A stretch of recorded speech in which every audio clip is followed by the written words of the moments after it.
teaching on giving shouldn't be like the only teaching that you ever teach your kids, because I think sometimes people like get like they harp on that. But you know, we've taught our kids about teaching or about giving quite a bit. Our last church, we talked about a lot, you know, in our kids ministry.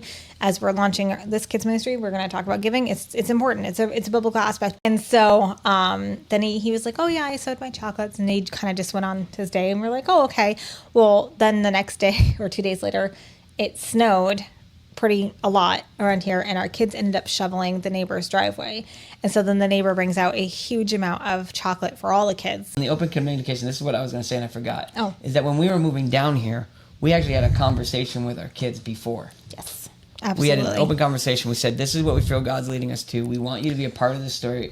Well, we actually did it on different times individually with each kid. Yeah, and we were clear with them, and we even told them that if things, as we get close to the time of Jesus' return, more things are going to happen, and it's going to be probably a little bit harder for the church, but Daddy's going to preach the gospel no matter what. But they have gone to those homeschool groups. We have gone.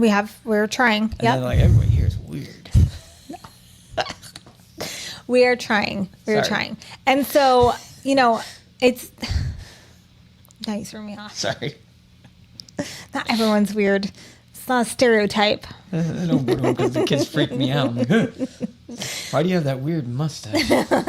Anyway, but that's hard, you know, that's a hard thing. And we were really honest with our kids, you know, we prepared them, and leaving was difficult. We had some really, really rough times, and our kids had all this change. Their sister got married, then we moved. Our dog died, then we moved. You know, that is so much change when you're little, when you're young, to take on. And, you know, we just talked our way through it and had communication. And there were times when, you know, one of the kids would be like, I'm really mad about moving. I'm really upset about moving, you know, and like, that's okay. Like you can be upset. You can feel those emotions, you know. What are we going to do about it? You know, how are we going to process it? What's a healthy way that we can work through this, you know? Yeah. So are we ready for the last one? We're ready. Quality time / bring your kids along. Yeah, and we've talked about this before as well. Quality time. First of all, just spend time with your kids. Yeah, that's a big start thing. There. They are treasures. Your kids are treasures.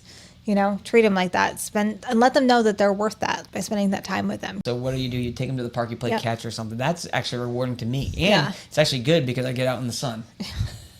And so the vitamin D helps with depression. So Adeline wanted to play that game the other day because we were playing it completely wrong. And that was like the last thing that I wanted to do. But it was fun, wasn't it? I was like, okay, I'll play with you. And like we ended up having just so much fun, just like laughing and playing together. Yeah. Of course, Jaira was pressing all the buttons and, you know.